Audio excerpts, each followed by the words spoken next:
Il y a des années dans l'histoire qui, en apparence, semblent ordinaires, mais qui, en leur cœur, sont d'une portée catastrophique. Des années où l'architecture du pouvoir est si profondément remaniée que rien n'est plus comme avant. Et pourtant, la plupart des gens qui les traversent le remarquent à peine. 1913 fut l'une de ces années. En seulement 12 mois, le gouvernement des États-Unis a réalisé 3 choses que ses fondateurs avaient pourtant méticuleusement conçues pour être impossibles. Il a confié le contrôle de la masse monétaire nationale à un cartel bancaire privé. Il a établi une créance permanente sur les revenus de chaque travailleur américain. Et il a supprimé le seul mécanisme structurel qui obligeait le gouvernement fédéral à rendre des comptes aux États individuels. 3 transformations majeures en une seule année. Et la nation qui est sortie de décembre 1913 était, au sens constitutionnel le plus fondamental, une république profondément différente de celle qui avait commencé janvier. Bienvenue sur Écho du temps, où nous plongeons dans les tournants historiques qui ont secrètement redéfini le cours des nations. La plupart des Américains apprennent ces changements séparément, dans différentes classes d'histoire, présentées comme des réformes indépendantes répondant à des problèmes distincts. La Réserve fédérale est enseignée comme une réponse aux paniques bancaires. L'impôt sur le revenu est présenté comme une solution aux inégalités. Le 17e amendement est décrit comme une réforme démocratique qui a rendu le Sénat plus sensible aux préoccupations des électeurs ordinaires. Toutes ces interprétations sont, au minimum, incomplètes. Et lorsque l'on examine ce qui s'est réellement passé en 1913, lorsque l'on observe qui était présent, qui a financé les campagnes, qui a rédigé la législation et qui a bénéficié de chaque changement, une image très différente émerge. Ce n'est pas une théorie du complot, c'est quelque chose de bien plus troublant qu'une théorie du complot. C'est une transformation coordonnée de la gouvernance américaine, menée en grande partie au grand jour par des personnes très claires sur leurs intentions, devant un public trop distrait pour s'en apercevoir.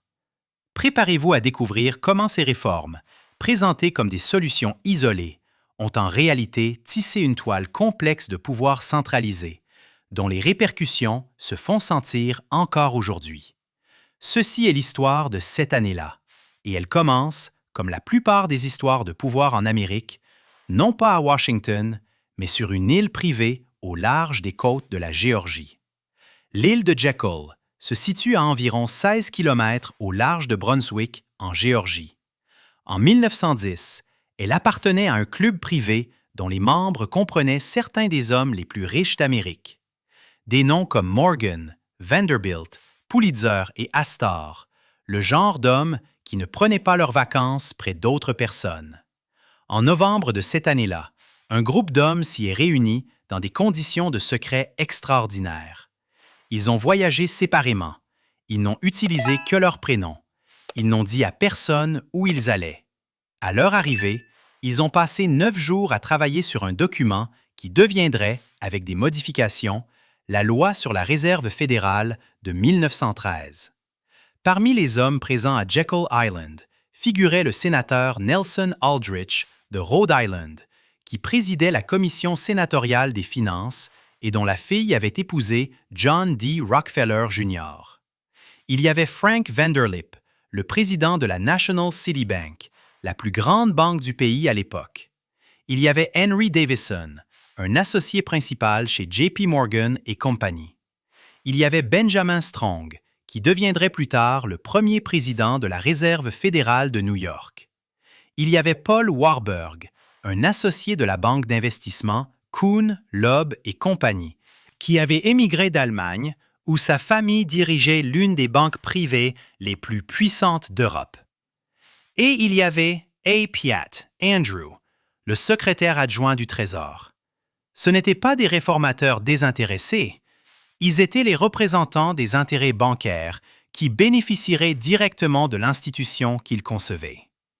Entre eux, les hommes de Jekyll Island représentaient environ un quart de la richesse mondiale. Ils concevaient l'institution qui allait réguler le système bancaire dont ils étaient les acteurs dominants. Et ils le faisaient en secret, sur une île privée, en utilisant des noms d'emprunt. Frank Vanderlip a plus tard confirmé tout cela publiquement. Écrivant dans le Saturday Evening Post en 1935, plus de 2 décennies après l'événement, il fut remarquablement candide. Il a écrit que si l'on avait su que notre groupe particulier s'était réuni et avait rédigé un projet de loi bancaire, ce projet n'aurait eu aucune chance d'être adopté par le Congrès. Par conséquent, nous devions travailler dans le plus grand secret. Relisez cela. Les hommes qui rédigeaient la législation savaient que si le Congrès comprenait qui l'avait rédigée et pourquoi, elle ne serait pas adoptée. Alors, ils se sont cachés. Et cela a fonctionné. Les paniques bancaires de la fin du 19e et du début du 20e siècle étaient réelles. Des banques faisaient faillite. Les déposants perdaient leurs économies. Le crédit se contractait soudainement et douloureusement. La panique de 1907 fut particulièrement grave, et c'est JP Morgan lui-même qui l'avait en grande partie résolue, en coordonnant des sauvetages bancaires privés lors d'une série de réunions nocturnes qui avaient stabilisé le système. L'intervention de Morgan fut brillante, efficace et profondément alarmante pour quiconque en comprenait la signification. La stabilité financière des États-Unis avait dépendu de la volonté et de la capacité d'un seul individu privé d'agir. Lorsque Morgan est décédé en 1913, la question de savoir qui jouerait ce rôle ensuite est devenue urgente. La Réserve fédérale était, en partie, la réponse à cette question. Mais la réponse qu'il apportait n'était pas de supprimer le pouvoir bancaire privé de l'équation. C'était de l'institutionnaliser. Le système de la Réserve fédérale, tel qu'établi en 1913, a été structuré d'une manière qui a dérouté les Américains depuis lors. Ce n'est pas une agence gouvernementale, ce n'est pas une banque privée. C'est quelque chose délibérément conçu pour être à la fois les deux et aucun des deux. Les 12 banques régionales de la Réserve fédérale sont techniquement détenues par les banques membres de leur district. Les banques membres possèdent des actions de leur Fed régionale. Ces actions rapportent un dividende garanti. Les banques régionales sélectionnent 6 des 9 directeurs du conseil d'administration de chaque banque régionale. Le conseil des gouverneurs à Washington est nommé par le président et confirmé par le Sénat, donnant l'apparence d'un contrôle gouvernemental.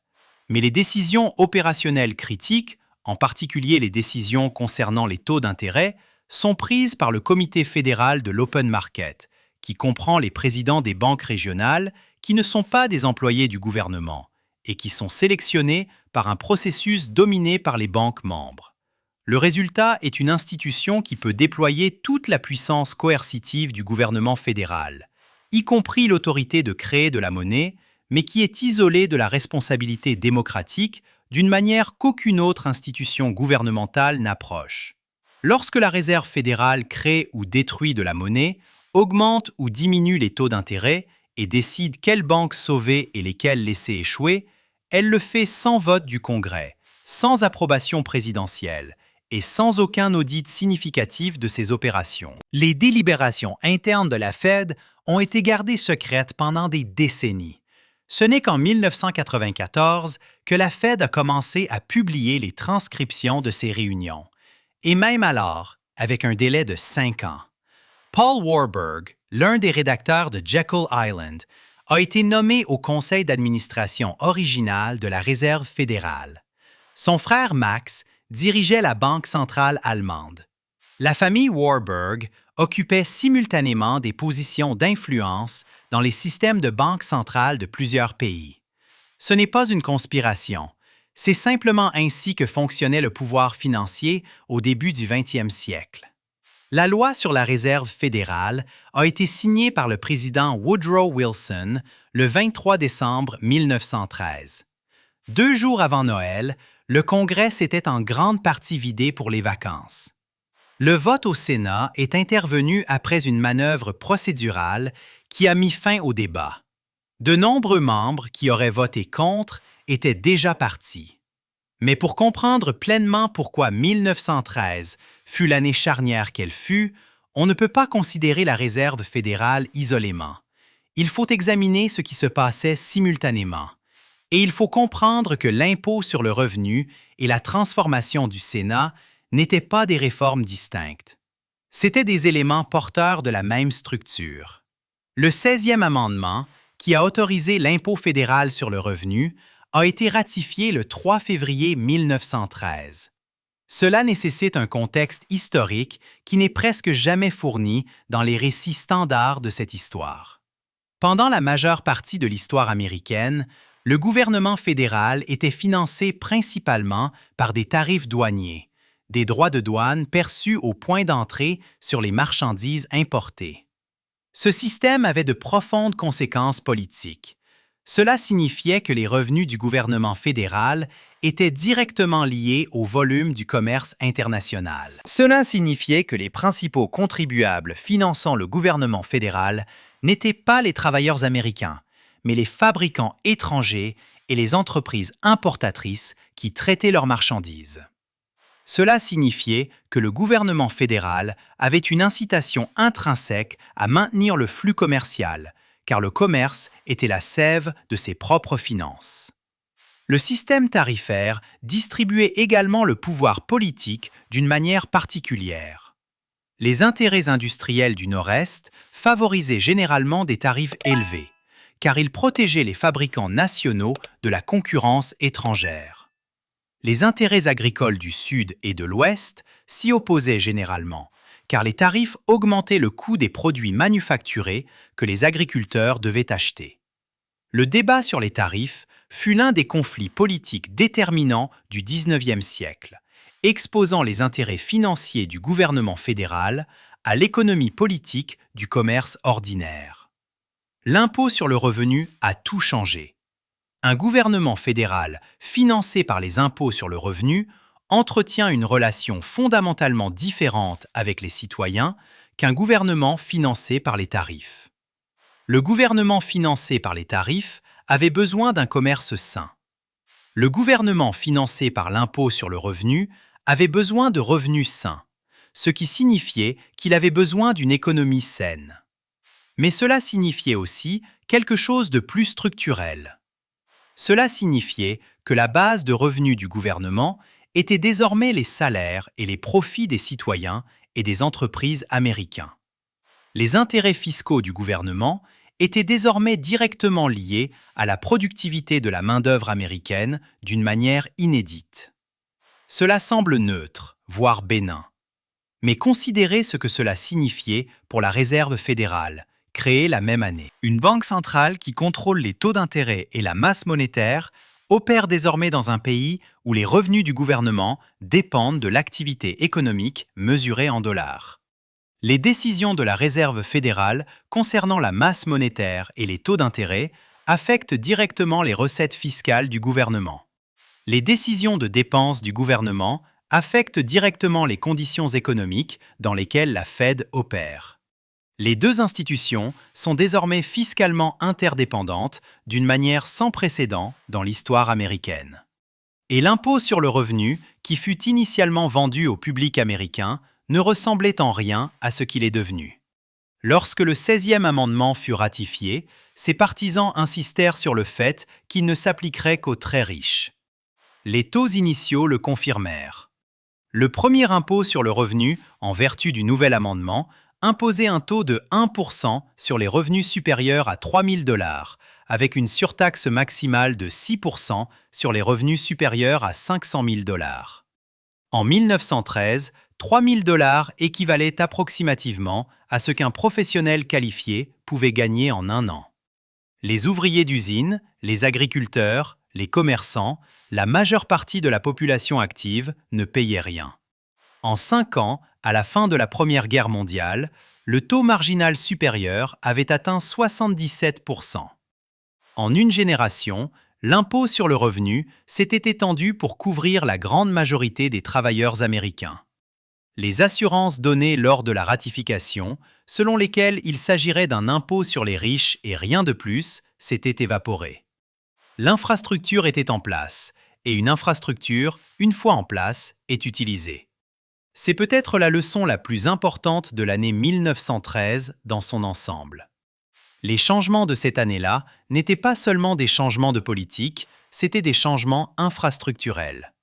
Ils ont créé des mécanismes, des institutions, des cadres juridiques qui seraient utilisés, étendus et réorientés par chaque gouvernement ultérieur. Les personnes qui ont ratifié le 16e amendement n'avaient aucun pouvoir pour lier les futurs congrès au taux qu'ils avaient choisi. Les personnes qui ont conçu la Réserve fédérale n'avaient aucun pouvoir pour empêcher les futurs conseils des gouverneurs de mettre en œuvre des politiques qu'ils n'avaient jamais envisagées. Ce qu'ils ont construit a survécu à leurs intentions pendant un siècle et fonctionne encore. Nous arrivons maintenant à la troisième transformation, et c'est celle qui reçoit le moins d'attention, ce qui est remarquable étant donné qu'elle a peut-être été la plus constitutionnellement significative des trois. Le 17e amendement, ratifié le 8 avril 1913, a modifié la manière dont les sénateurs des États-Unis étaient choisis. Avant cela, les sénateurs étaient sélectionnés par les législatures d'État. Après, ils étaient élus directement par vote populaire. Ce changement est presque universellement décrit comme une réforme démocratique, une réalisation progressiste qui a éliminé les tractations en coulisses de la sélection sénatoriale et a donné au peuple une voix directe dans le choix de ses représentants fédéraux. Cette interprétation n'est pas fausse. Elle est incomplète d'une manière qui prive le changement de sa signification constitutionnelle. La structure originale du Sénat des États-Unis n'était pas une erreur ou un oubli. C'était un choix architectural délibéré, enraciné dans la théorie de la génération fondatrice sur la manière d'équilibrer le pouvoir entre les différents niveaux de gouvernement.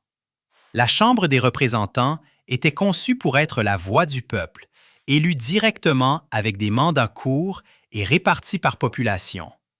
Le Sénat était conçu pour être la voix des États, sélectionné par les gouvernements des États avec des mandats longs, une représentation égale, quelle que soit la taille de la population. Les deux chambres incarnaient deux principes de représentation différents, et l'exigence que les deux s'accordent sur la législation était le mécanisme par lequel les deux principes devaient être satisfaits avant que le gouvernement fédéral ne puisse agir. Ce n'était pas une théorie politique abstraite. Cela avait des conséquences pratiques concrètes. Chaque sénateur sélectionné par une législature d'État était redevable à cette législature. Son maintien en fonction dépendait du maintien de la confiance du gouvernement de l'État qu'il avait choisi. Cela signifiait qu'un sénateur qui votait pour étendre le pouvoir fédéral aux dépens du pouvoir de l'État votait contre les intérêts des personnes qui décideraient s'il conserverait son poste. La structure créait une résistance institutionnelle automatique au dépassement fédéral, intégrée au Sénat lui-même. Lorsque le 17e amendement a remplacé la sélection par les législatures d'État par l'élection populaire, il a supprimé ce contrôle structurel. Un sénateur élu par vote populaire est redevable aux électeurs, pas au gouvernement de l'État. S'il vote pour transférer le pouvoir de l'État au gouvernement fédéral, le gouvernement de l'État n'a aucun recours. La résistance structurelle à la centralisation que le Sénat original avait intégrée a été remplacée par un système où les sénateurs avaient la même incitation que les représentants à favoriser l'expansion fédérale, car le pouvoir fédéral accordé aux électeurs permet de gagner les élections. Le moment de la ratification du 17e amendement, la même année que la Réserve fédérale et l'impôt sur le revenu, mérite une attention particulière. Un gouvernement fédéral, doté d'une nouvelle source de revenus indépendante des tarifs, avait désormais aussi un nouveau mécanisme d'emprunt par le biais du système bancaire, la Réserve fédérale, et un Sénat qui n'était plus structurellement résistant à l'expansion du pouvoir fédéral. Les trois changements pris ensemble ont supprimé trois des contraintes les plus importantes que la conception constitutionnelle originale avait placées sur la capacité du gouvernement fédéral à croître, emprunter, taxer et centraliser. Ce n'est pas une observation partisane. Elle ne favorise pas l'agenda d'un parti politique par rapport à un autre. Les deux partis ont utilisé ces mécanismes de manière extensive. Les deux partis ont bénéficié du pouvoir fédéral étendu que 1913 a rendu possible. L'observation est structurelle. Avant 1913, le gouvernement fédéral faisait face à des contraintes institutionnelles qui rendaient l'expansion difficile. Après 1913, ces contraintes étaient considérablement plus faibles.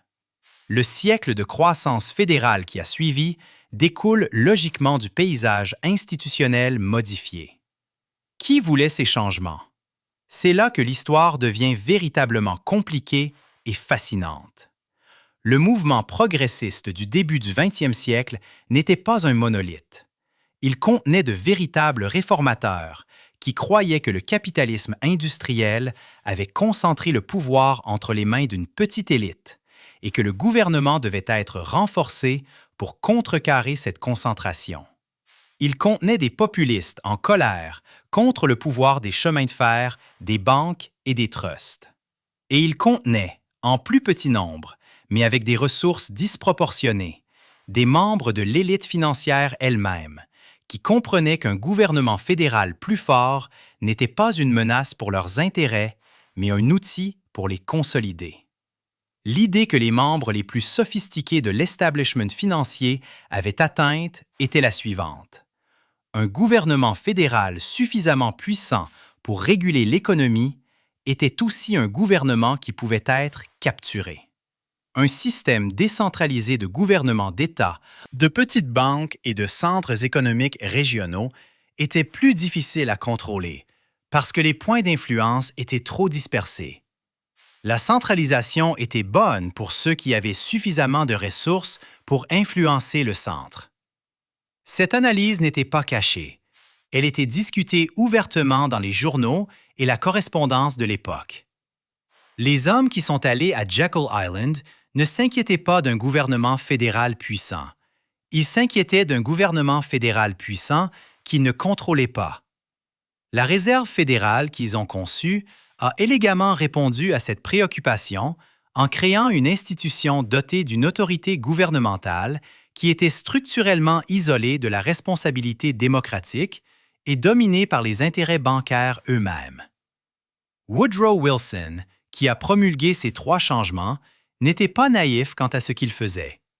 En 1913, il a dit quelque chose qui a été cité par des personnes de bords politiques opposés depuis lors. Il a dit que les plus grands hommes du commerce et de l'industrie avaient peur de quelque chose, d'un pouvoir quelque part si organisé, si subtil, si vigilant, si imbriqué, si omniprésent, qu'il ferait mieux de ne pas parler trop fort lorsqu'ils en parlaient en le condamnant. Wilson a dit cela en signant la législation qui a consolidé ce pouvoir. Qu'il décrive quelque chose qu'il acceptait, quelque chose qu'il regrettait ou quelque chose qu'il ne comprenait pas entièrement est une question que les historiens continuent de débattre. Ce qui n'est pas discutable, c'est ce qui s'est passé dans les décennies après 1913. La Réserve fédérale a présidé à la plus grande expansion du crédit de l'histoire américaine dans les années 1920 et a été suivie par la plus grande contraction, qui est devenue la Grande Dépression. Milton Friedman, le plus célèbre défenseur du capitalisme du 20e siècle, a conclu après des recherches exhaustives que la Réserve fédérale était principalement responsable d'avoir transformé une récession en dépression, en contractant la masse monétaire précisément quand elle aurait dû l'étendre. L'institution créée pour prévenir les paniques bancaires a produit la pire catastrophe économique de l'histoire américaine en moins de 2 décennies après sa fondation. L'impôt sur le revenu, quant à lui, est passé d'une taxe étroite sur les riches au système de retenue à la source complet qui touche désormais la majorité des travailleurs américains avant même qu'ils ne voient leur salaire. Le système de retenue à la source lui-même a été introduit pendant la Seconde Guerre mondiale comme une mesure temporaire en temps de guerre et rendu permanent en 1943. Le temporaire a toujours tendance à devenir permanent lorsque l'infrastructure est déjà construite. Et le Sénat, désormais directement élu, est devenu, au cours du 20e siècle, progressivement moins distinct de la Chambre des représentants dans son comportement institutionnel, plus sensible aux mêmes pressions électorales, plus dépendant des mêmes collectes de fonds et progressivement moins efficace en tant que contrôle de l'expansion du pouvoir fédéral. Les États, dont les intérêts le Sénat original était conçu pour protéger, ont vu leur pouvoir relatif décliner régulièrement au cours du siècle qui a suivi le 17e amendement. Rien de tout cela n'était inévitable. Ce fut un choix. Ces choix ont été faits au cours d'une année spécifique, par des personnes spécifiques, dans des circonstances spécifiques, qui méritent un examen attentif.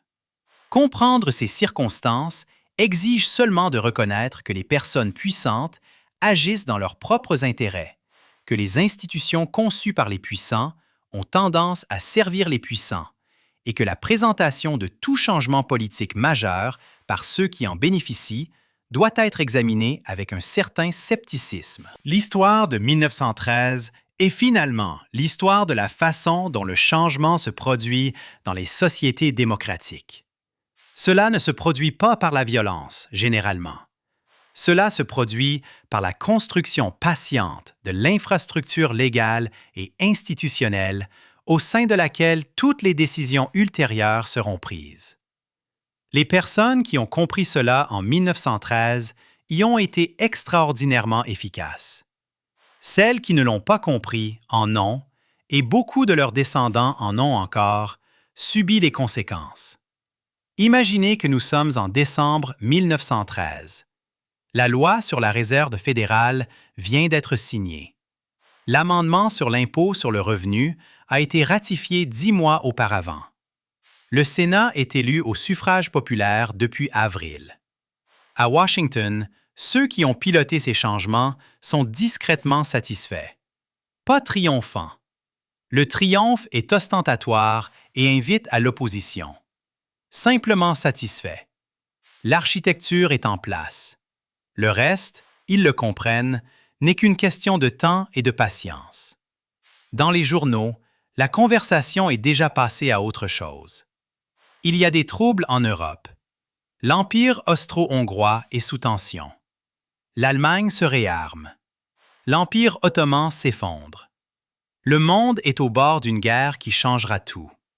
Et quand cette guerre viendra, les nouvelles institutions de 1913 seront mises à contribution pour la financer, la taxer, emprunter contre elle, de manière qui les ancreront si profondément dans la vie américaine que remettre en question leur existence semblerait à la plupart des Américains aussi absurde que de remettre en question l'existence du temps qu'il fait. C'est le génie du changement structurel. Vous n'avez pas à convaincre les gens de l'accepter pour toujours. Il suffit de le rendre normal. Et une fois que quelque chose est normal, c'est presque permanent.